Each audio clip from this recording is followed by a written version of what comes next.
Bismillah, jom ulang kaji 5 waktu yang berbeza yang menentukan hukum bagi membayar zakat fitrah. Penting ni.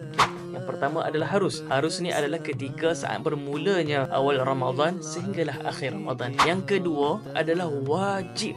Wajib ni adalah pada malam raya. Contoh kalau malam tu selepas maghrib pengumuman esok tu raya, so malam tu adalah wajib bagi siapa yang belum bayar kena bayar zakat fitrah. Yang ketiga adalah sunat. Waktu yang paling afdal bila? Ketika sebelum kita menunaikan solat sunat Aidul Fitri, kerana ini baginda sallallahu alaihi wasallam pernah juga membayar zakat fitrah sebelum menunaikan solat Aidul Fitri. Yang keempat, makruh. Ini kurang cantik sikit kalau kita nak bayar waktu ni. Bilakah itu? Waktunya adalah selepas solat sunat hari raya sehingga sebelum luputnya 1 Syawal. Yang kelima, yang ini kita kena elak tuan-tuan. Waktu yang haram untuk kita bayar zakat fitrah adalah ketika saat luputnya 1 Syawal ataupun dah terbenamnya matahari pada 1 Syawal tu, maka hukumnya haram untuk kita membayar zakat fitrah. Moga kita dijauhilah pada saat-saat yang hujung macam tu, insya-Allah. Moga video ini bermanfaat untuk semua. Assalamualaikum.